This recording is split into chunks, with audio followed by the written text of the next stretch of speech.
ସମ୍ବଲପୁର ଜିଲ୍ଲା ଠିକାଦାର ସଂଘର ଏକ ଗୁରୁତ୍ୱପୂର୍ଣ୍ଣ ବୈଠକ ଅନୁଷ୍ଠିତ ହୋଇଯାଇଛି। ଏହି ବୈଠକରେ ସମ୍ବଲପୁର, ରେଢ଼ାଖୋଲ, କୁଚିଣ୍ଡା ଆଦି ଉପଖଣ୍ଡର ଠିକାଦାର ସାମିଲ ହୋଇଥିଲେ। ଜିଲ୍ଲାରେ ହେବାକୁ ଥିବା 10 କୋଟି ଟଙ୍କାର ବିଭିନ୍ନ ଉନ୍ନୟନମୂଳକ କାର୍ଯ୍ୟରେ ଜିଲ୍ଲାର ଠିକାଦାରମାନେ ସାମିଲ ହେବେ। ଏହାଠୁ ଅଧିକ ହେଲେ ଅନ୍ୟ ଜିଲ୍ଲାର ଠିକାଦାର ସାମିଲ ହୋଇପାରିବେ। ଏଭଳି ଏକ ନିଷ୍ପତ୍ତି ସଂଘର ବୈଠକରେ ଗ୍ରହଣ କରାଯାଇଛି।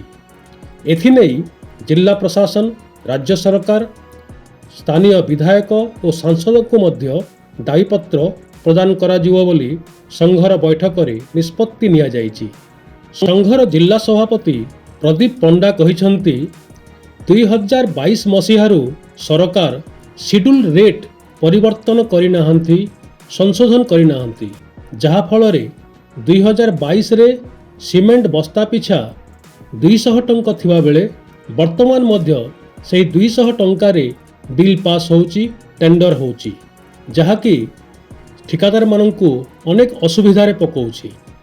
ଅନ୍ୟ ପକ୍ଷରେ ଆଉ ଏକ ରୋଚକ କଥା ମଧ୍ୟ ପ୍ରଦୀପ ପଣ୍ଡା କହିଛନ୍ତି, 1 କୋଟି ଟଙ୍କାର ଟେଣ୍ଡର 50% କମ୍ରେ ମଧ୍ୟ ଠିକାଦାରମାନେ ପକାଉଛନ୍ତି ଏବଂ କାର୍ଯ୍ୟ କରୁଛନ୍ତି।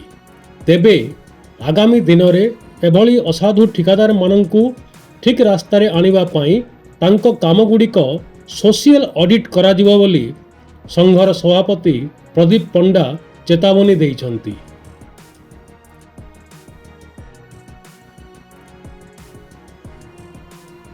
आमर संबलपुर कंट्राक्टर एसुन आड़ू निष्पत्ति नहीं आईचे आम 10 कोटी तक संबलपुर एसुन वाले शेड्यूल ऑफ रेट रे टेंडर पकामु और अन्य डिस्ट्रिक्ट वाले शेड्यूल ऑफ रेट रे ऊपर जेन टेंडर पकाबे आम चेष्टा करमु से माने भी शेड्यूल ऑफ रेट रे पकाबे। इतार बाबद रे आम मंत्री को भी लेखिक देइथलु शेड्यूल ऑफ रेट टा करि दियो करि से एबे तक निष्पत्ति नहीं नैछन। मते लागुची किछि दिन परे हेटा भी निष्पत्ति हे जिवो सरकार आड़ू। बाहर डिस्ट्रिक्ट रो कहले 10 कोटी तक गुटे डिस्ट्रिक्ट वाइज हमर काम होई पारबो ना और 10 कोटी ऊपर आम बाहर डिस्ट्रिक्ट नहीं करमा ओडिशा के नहीं मिसा बोले आम चलमा भी केनता करी। देखो आगुरी जो टेंडर गुड़ाक प्रक्रिया सामिल होते 14.99 लैक्स करुले काम भी आपण बहुत गुड़ाए देखि लक्ष्मी टकीज रु अंठापल्ली पर्यंत एवं लक्ष्मी टकीज चौकरू रेलवे स्टेशन पर्यंत काम गुड़ाक अधमंतरिया होकर पड़ी। कारण तार हूँ जो 14.99 लैक्स करुँच तार मान रखुना आउ सांगे सांगे तांकर कार्य भी जो सीमा भितर सरवा कथा तारू 4-5 वर्ष से अधिका समय नहीं पूर्त विभाग जो बाहर से तो थाए कि एंती लेस रे पकेइबो तो 15% प्राय लेस रे पकेइबो बोली सेटा पूर्व सरकार करिथिला। जने गोटे टेंडर बाहर आश्चर्य कथा जो आपण 1 कोटी टंकार टेंडर बाहरुला सेटारे 50% लेस से भी टेंडर पकाउले तो से बहुत गुड़ा दुर्नीति होता से वाश डिपार्टमेंट रो इंजीनियर आ असाधु ठिकादार काम नकरी करी बिल भी उठे नहीं जाते तापर सरकार केते गुड़ाए नजर आसला परे से माने देखले नहीं आमे गोटे टाइम लिमिट कर दवा अमाउंट उपरे 14.99 ता ऊपर से माने एपीएस सिस्टम कले एडिशनल परफॉर्मेंस जो सिक्योरिटीटा सेटा कले सेटा करवा द्वारा धीरे धीरे धीरे तार भी व्यापक तो माने दुर्नीति सेटा स्कोप मिलगला। आपण शुणिथे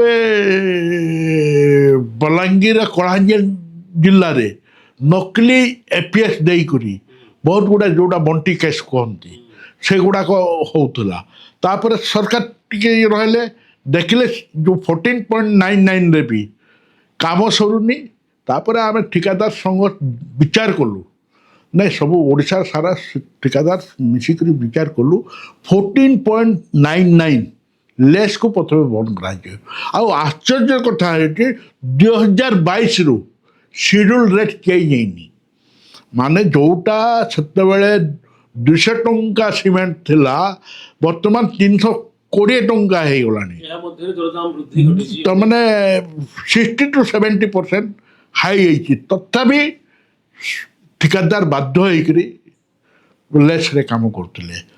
ଆଉ ବର୍ତ୍ତମାନ ବଢ଼ିଆ ସମୟ ଆସିଯାଇଛି। ଏମ୍ଆଇରେ ଗୋଟେ ଟେଣ୍ଡର ହେଲା, ସମ୍ବଲପୁର ମ୍ୟୁନିସିପାଲିଟିରେ ଗୋଟେ ଟେଣ୍ଡର ହେଲା, ଆଉ ପିଡବ୍ଲ୍ୟୁରେ ବି ଟେଣ୍ଡର ହେଲା, ଆର୍ଡିରେ ବି ଟେଣ୍ଡର। ଦେଖିବେ ସମସ୍ତେ ତାଙ୍କୁ ଆମେ ଯେତେବେଳେ ଏକଜୁଟ କଲୁ ସମସ୍ତେ ସିଡ୍ୟୁଲ୍ ରେଟ୍ରେ ଯାଉଛନ୍ତି। ସିଡ୍ୟୁଲ୍ ରେଟ୍ରେ ଲଟେରୀ ହେଲା, ଲଟେରୀ ହେଇକରି କାମ ପାଉଛନ୍ତି।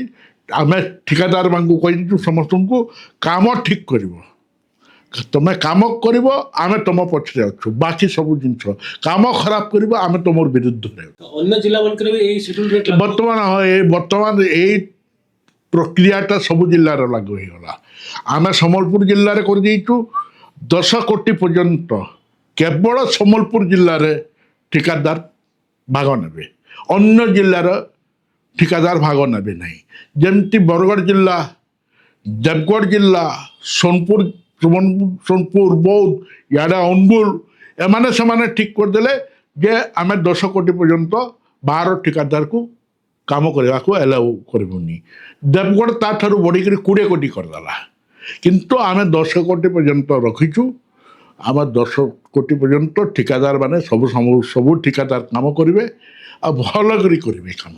এটা ସବୁ ଡିପାର୍ଟମେଣ୍ଟକୁ ବି ସୂଚିତ କରାହେଇଛି। ହଁ କରାହେଇଛି, ସରକାର ବି ରାଜି ହେଲେ। ସେତେବେଳେ 14.99 ଯାଉଥିଲା, ସେତେବେଳେ ସରକାର ଠିକାଦାରଙ୍କୁ ଦୋଷ ଦେଲେ ଯେ ଆପଣ ତ 14.99 କ'ଣ 50% ଲେସ୍ ପର୍ଯ୍ୟନ୍ତ ପଳେଇଯିବେ, ତ ଆମେ ସିଡ୍ୟୁଲ୍ ରେଟ୍ କେମିତି ଚେଞ୍ଜ କରିବୁ। ବର୍ତ୍ତମାନ ସରକାର ରାଜି ଅଛନ୍ତି, ଯଦି ସିଡ୍ୟୁଲ୍ ରେଟ୍ ଯାଉଛି 2022ର ଯେଉଁ ସିଡ୍ୟୁଲ୍ଟା ଥିଲା ଏବେ 2026ରେ ସିଡ୍ୟୁଲ୍ଟାକୁ ଚେଞ୍ଜ କରିବେ। ସେଥିରେ ଆହୁରି 20-30% ଆମାଉଣ୍ଟ ଆପଣଙ୍କର ବଢ଼ିଯିବ। ଯେଉଁମାନେ ଏଟାକୁ ଉଲ୍ଲଂଘନ କରିବେ, ଯେଉଁ ଠିକାଦାର ତାଙ୍କ ଉପରେ କିଛି ଏମିତି ହଁ, ଆମେ ସେମାନଙ୍କୁ ସତର୍କ ଦେଇଛୁ। ତୁମେ ଯଦି ଲେସ୍ରେ କାମ କରିବ, କାମର ମାନ ଖରାପ କରିବ, ତ ଆମେ ସୋସିଆଲି ଆପଣଙ୍କୁ ସବୁ ବୟକଟ୍ କରିବୁ ଆଉ ଚେକ୍ କରିବୁ। ସୋସିଆଲ ଅଡ଼ିଟ୍, ଯେଉଁଟାକି ଆପଣଙ୍କ ମେଟାଲରେ ସେମାନେ ଗୋଟେ କମେଇ ଦେଉଛନ୍ତି, ମାଟିରେ କମେଇ ଦେଲେ, ପିଚୁରୁ କମେଇ ଦେଲେ, ସେଥିରେ ସେମାନେ ମେକଅପ୍ କରୁଥିଲେ। ଆମେ କହୁଛୁ ନାହିଁ, ଆମେ ସୋସିଆଲ ଅଡ଼ିଟ୍ କରିବୁ, ତୁମକୁ ଯେଉଁ ଦୁର୍ନୀତି ତୁମେ ମାନେ କରୁଛ ସେଟାକୁ ଆମେ ବନ୍ଦ କରିବୁ। राष्ट्र सर्वोपरि, राष्ट्र प्रथम, सदा सर्वदा।